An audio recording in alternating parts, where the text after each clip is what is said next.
చాలామందికి dark shade ఉన్న వాళ్ళలో చర్మము లైట్ అయితే బాగుంటుంది, వైట్గా ఉంటే బాగుంటుంది అనే ఫీలింగ్ ఉంటుంది. దీనికి చాలా రకాల ట్రీట్మెంట్స్ అందుబాటులో వచ్చాయి ఇప్పుడు. దాంట్లో గ్లూటథాన్ సంబంధించిన ట్రీట్మెంట్స్, కొన్నిసార్లు స్టెమ్ సెల్ సంబంధించిన ట్రీట్మెంట్స్, లేజర్తో వచ్చే ట్రీట్మెంట్స్, పీల్స్తో చేసే ట్రీట్మెంట్స్ చాలా వచ్చాయి. సో ఒక్కసారి ఈ ట్రీట్మెంట్ చేయించుకున్న తర్వాత మనం కనుక ఆ ట్రీట్మెంట్స్ ఆపేస్తే సో వచ్చిన రిజల్ట్ అంతా పోతుందా?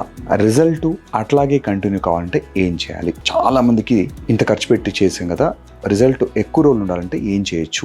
మనం ప్రొసీజర్స్ అన్నిట్లో కూడా యాక్చువల్గా లోపల జరిగేది ఏంటంటే మెలనిన్ అనేది బాడీలో తగ్గడానికి చేస్తుంటాం. ఈ ప్రొసీజర్స్ అన్ని కూడా ఐవీ గ్లూటథాన్తో కానీ మెలనిన్ కూడా తగ్గుతుంది. తగ్గినప్పుడు మనకు ఒకసారి ఆ గ్లూటథాన్ ఎఫెక్ట్ పోయిన తర్వాత మళ్ళీ మనం కనుక సన్ ఎక్స్పోజర్ కనుక అయితే మళ్ళీ melanin body will start producing melanin produce చేస్తూ ఉంటుంది. ఆ టైంలో మన రిజల్ట్స్ కనుక ఖచ్చితంగా లాంగ్ రావాలంటే ఈ 2-3 జాగ్రత్తలు మీరు ఖచ్చితంగా తీసుకోవాలి.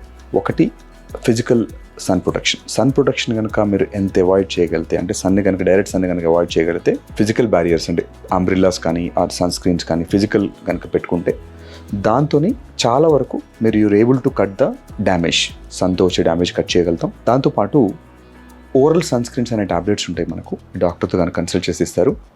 దాంతో ఏంటంటే మీ సన్ డ్యామేజ్ని చాలా వరకు బాడీ లోపలికి వెళ్లకుండా ఉండడానికి ఓరల్తో కూడా ఉండే టాబ్లెట్స్ ఉన్నాయి. తర్వాత oral vitamin C and glutathione combination tablets ఉంటాయి. దీంతో కూడా మనకు ఆ ఎగ్జిస్టింగ్ రిజల్ట్ అందుకు మనకు పోకుండా కంటిన్యూ అవుతూ ఉంటుంది.